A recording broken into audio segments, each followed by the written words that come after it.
Good morning, everyone. I'm Sam Bhattacharya, product manager here at BioLegend, now part of Rady. I manage the cell culture application portfolio. This morning, I'm going to talk about the importance of serum-free, chemically defined manufacturing workflow for T-cell therapy.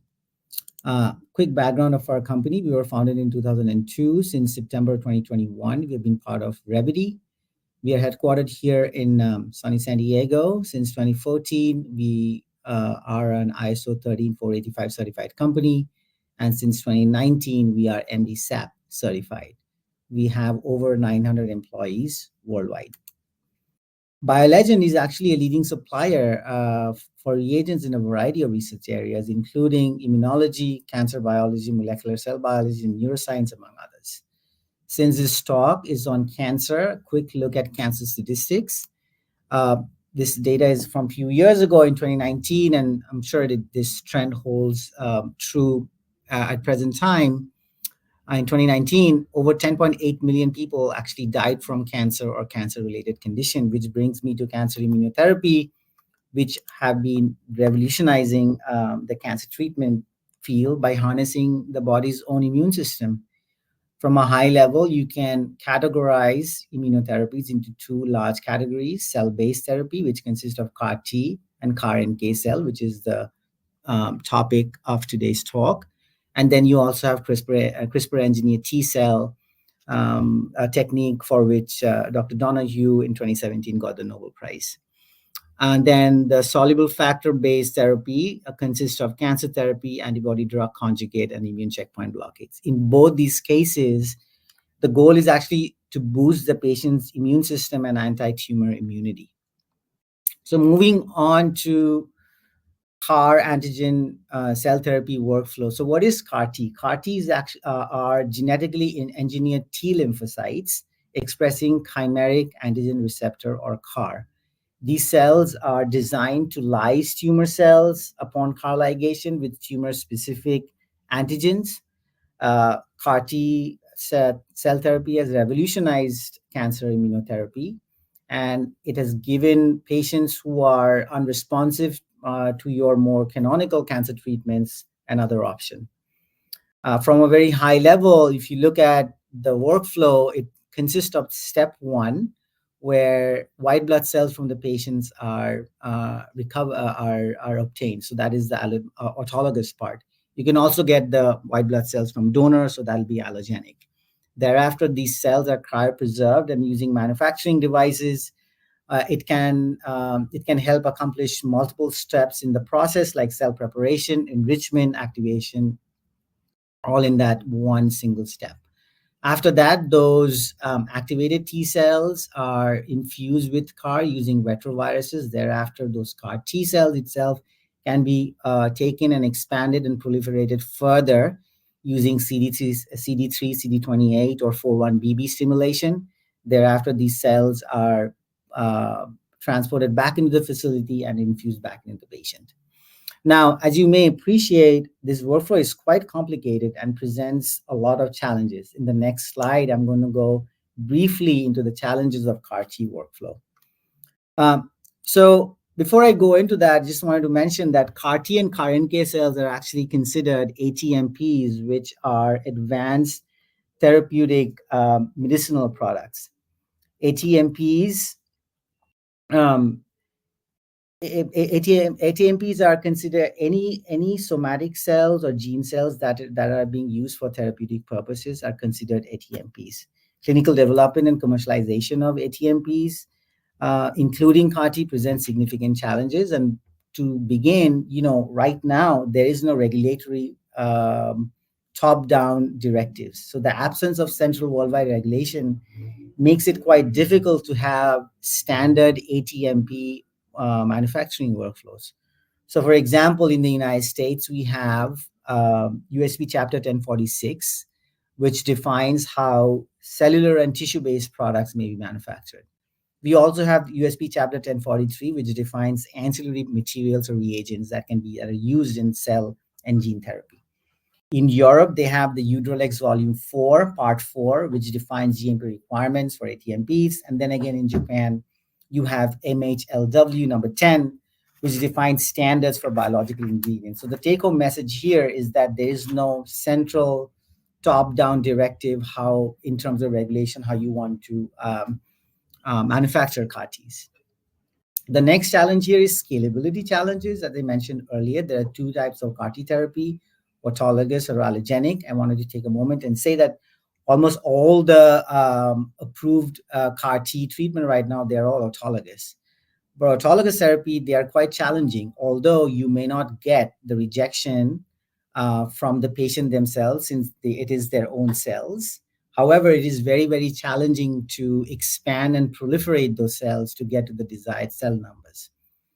Allogenic therapy, on the other hand, provides an alternative. You may get the number of cells you are looking for.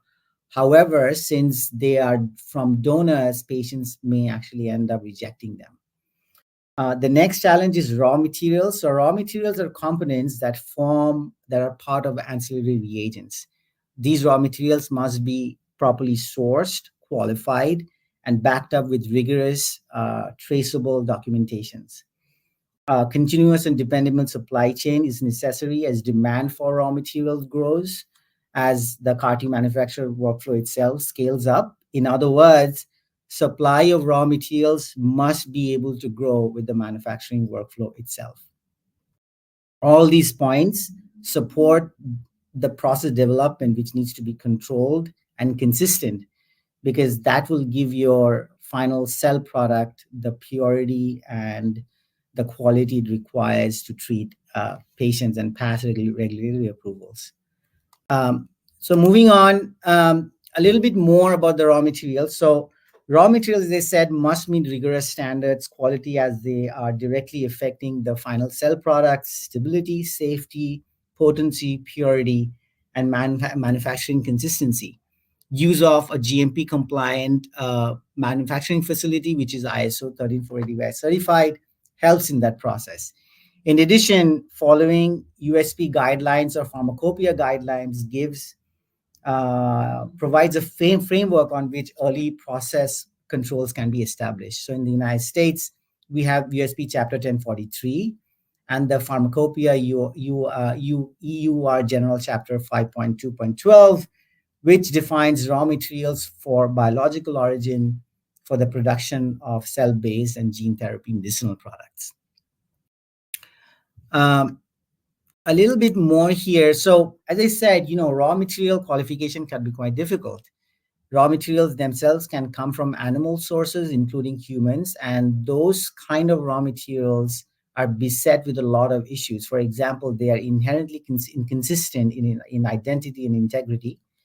They may have presence of unknown variables, which could include and not limited to pathogens and other impurities. So you can inadvertently introduce some of these pathogens in your workflow. The supplies of these raw materials can be limited or unreliable, and this in turn will lead to variable performance of the cell product, lot-to-lot variability, and unwanted cost. Finally, failure to address variability early on and will ultimately impede in the actual therapies.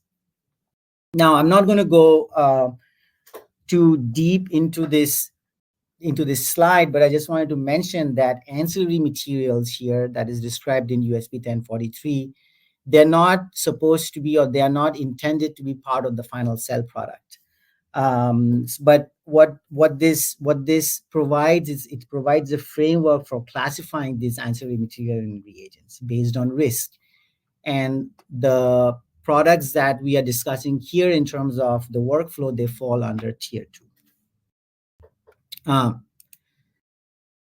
So some of the recommended best practices for success. So one of the things we could do here is to implement manufacturing processes and control for early on in development. That is to follow GMP guidelines, use USP grade raw materials, which are for controlled, replicable, and consistent workflow. And as I mentioned earlier already, it will result in timely regulatory approval process, better risk management, and reduces delays in regulatory approvals. So before I discuss cell culture media, I briefly wanted to touch base on the cell and gene therapy workflow itself and look at it from a high level. So if you look at the cell and gene therapy workflow from a high level, they can be broadly categorized into 6 chevrons.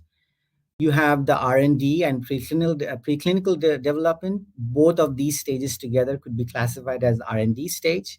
And then you have tech transfer, clinical trial phases 1, 2, and 3, all the way up to patient monitoring. This is your manufacturing part of the workflow.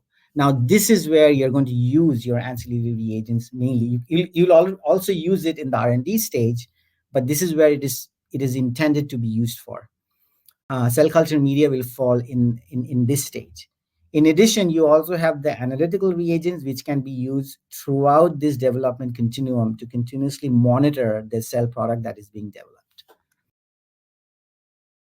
Moving on, so cell culture media is an example of a critical and complex ancillary material that is central to the success of a cell and gene therapy cell product as it progresses through the discovery, development, and manufacturing continuum.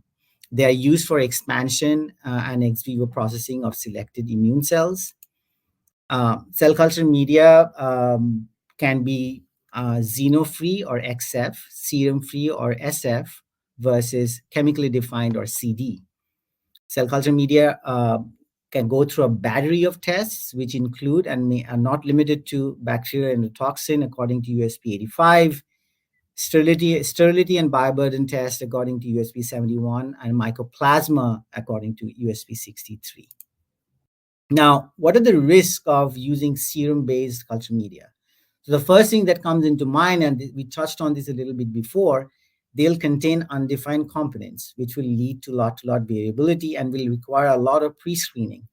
Another thing about using serum-based culture media is performance of that will depend on donor. It will be donor-specific. So characteristics like age, ethnicity, health status will affect the performance of serum-based culture media. And the last, probably the most important one here, there's a real risk here to introduce pathogens into the workflow, and something you don't want. Now, to get around the disadvantage of serum cell culture media, particularly in the context of ATMP, what we can do is we can establish an animal component free with chemically defined material workflow. And that is a very, very robust way to ameliorate these challenges. In a chemically defined workflow, you know the nature of and quantity of the ingredients that is in there. You are removing issues of variability between batches while providing a reliable supply chain. Also, another thing is that the amount of raw materials that are going into a chemically defined product is very, very precisely manufactured and specified, and the culture cells are produced in a very controlled environment with known conditions. Touched on this already. It chemically defined, the entire production process, such as buffers and stabilizers, are chemically defined. To end, just wanted to summarize that chemically defined raw materials are well characterized, have consistent composition. Chemically defined workflow results in controlled processes, scalable production, and consistent formulation. These result in large-scale GMP manufacturing, seamless technology transfer, and downstream manufacturing. With that, I'll end my presentation. Thank you for your time and attending this talk.